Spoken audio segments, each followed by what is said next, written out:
Hello! Ngayong araw pala na ito is birthday ni Andre. Ayan, nag-prepare ako ng kanyang mga handa. Kumuha nga ako ng gulay, ginisang gulay, tapos kasaba cake. Marami pa akong ginawa. Buti nga nakayanan ko din, 3 hours ko ginawa ang mga pagluluto na yan. Ito nga ay ang paborito kong bihon. Hindi talaga na nawawala sa menu ko itong bihon kasi nga ang bihon is life sa birthday pampahaba ng buhay. Yan, isa-isa ko nang inahalo lahat. Sinunod ko nga lutuin itong aking lumpia. At pagkatapos ay isinalansan ko nga. Naalala ko pala, hindi pa ako nakagawa ng juice, kaya bumili ako ng pineapple juice na ito. Tinimpla ko na lang sa jug. Binili ko itong jug na ito sa IKEA para naman in case na kailangan ko pa sa susunod, andyan, magagamit ko pa. Kaya yan, nilagyan ko lang ng ice yung pineapple juice.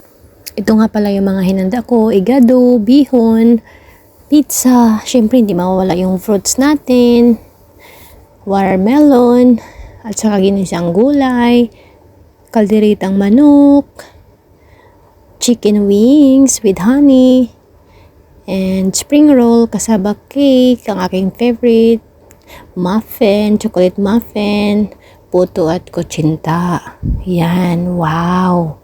Para sa ating nag-iisang special na anak. Ayan, habang nga inaantay namin yung mga bisita, ito naman si Andre hindi mapakali. Ikot ng ikot, laro ng laro. At naisipan ko na magbihis, baka naman darating na yung aming mga bisita at hindi pa ako nakapagbihis. Ayan, dumating na ngayong bisita ni Andre, si Hans, na in-invite namin. Thank you for coming, Hans and his parents. Ayan, alam nyo ba na hindi na mapakali si Andre? Sinira niya na yung isang cake niya. Kaya naman, sinindihan na namin yung candle at ibublo na lang namin yung cake niya. At hindi na makapag-antay talaga. Hindi na nga namin inantay yung ibang mga kaibigan niya. Nag-blow na lang kami kasi nga sobrang excited talaga itong Andre namin. Ayan, ang kulit-kulit pa, gusto niya nga na siya pa sumindi ng kandila. Nag-aaway pa nga kami dyan dahil gusto niyang kunin yung lighter para siya na daw magsindi ng candle. Sabi ko, wag anak, kasi mapapasok ka talaga. Ang kulit talaga. Patay sindi na nga ako dyan ng kandila. Ayan. Inaawat ko siya kasi gusto niya ng iboblo, kakanta pa kami. Ayan, hindi nga nakapagtiis, blinunan niya yung kandilya. Kaya tawanan kaming lahat kasi nga, ay naku, ang kulit talaga ng aking Andre. Pero masaya ang birthday niya kasi nga pinapagustuhan ko lang siya kung anong gusto niyang gawin. Super, yan, kumanta na kami, ang saya-saya.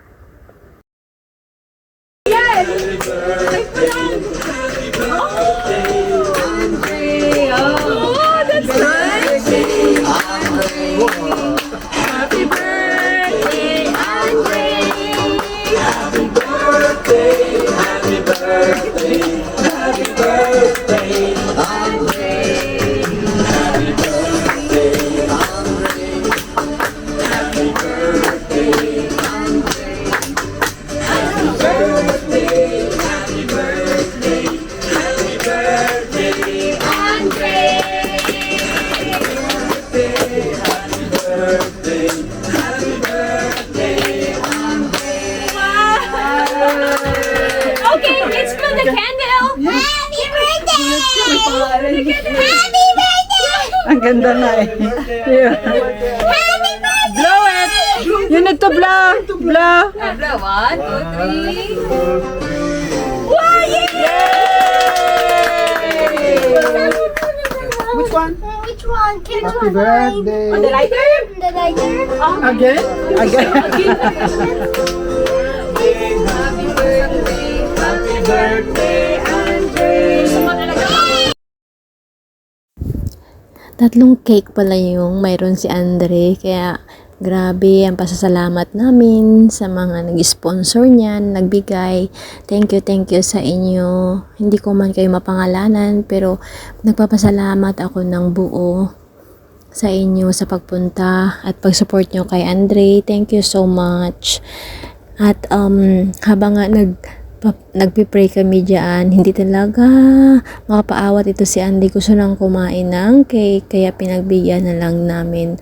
Thank you Lord sa araw na yan dahil binigyan mo si Andre ng kasiyahan, ng dagdag na naman yung taon niya.